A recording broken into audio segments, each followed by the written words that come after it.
Shalom saudara dan saudari yang dikasihi dan diberkati Tuhan. Saya mengajak kita sekalian untuk mendengarkan INRI. Saudara-saudari yang dikasihi Tuhan, kebutuhan kita manusia itu macam-macam. Seorang ahli psikolog ternama Abraham Maslow, dia katakan sesungguhnya ada 7 tingkat kebutuhan manusia. Yang paling pertama itu adalah kebutuhan akan hal-hal yang sangat fisikal, ya, makan, minum. Kita katakan kebutuhan akan sandang, pangan, dan papan. Yang kedua adalah kebutuhan akan rasa aman. Keamanan itu perlu. Apalah artinya kita punya segala sesuatu tetapi tidak aman. Kita tidak nyaman. Lalu yang ketiga adalah kebutuhan akan kasih.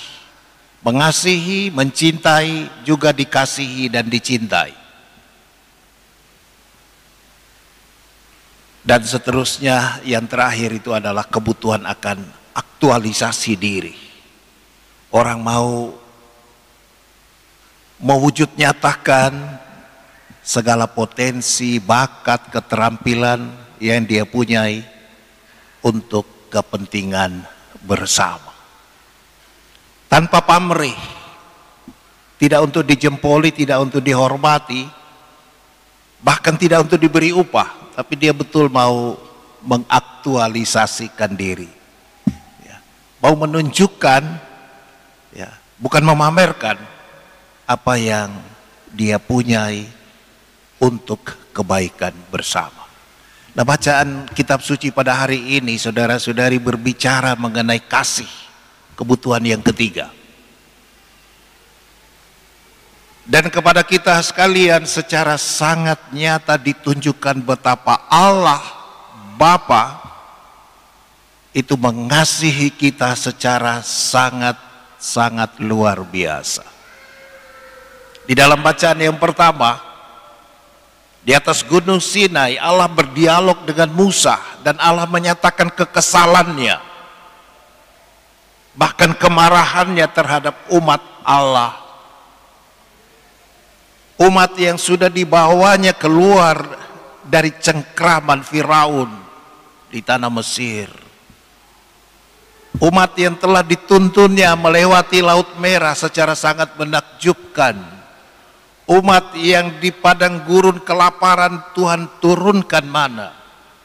Umat yang juga dibela, dimenangkan di dalam perkara dan peperangan melawan bangsa-bangsa setempat sehingga mereka bisa menduduki tanah perjanjian. Sejahtera. Tetapi umat yang sama kemudian juga mulai berpaling ke lain hati. Mereka mulai ikuti bangsa lain, menyembah berhala. Mereka juga mulai menjaga jarak dengan Tuhan, bahkan mempertanyakan kasih Allah, Yahweh, dan seterusnya. Mereka bahkan oleh Allah sendiri dikatakan sebagai bangsa yang tegar tengkuk, sehingga ia merencanakan untuk membinasakan Israel. Tapi Musa, ini sang negosiator ulung, dia berdialog dengan Tuhan.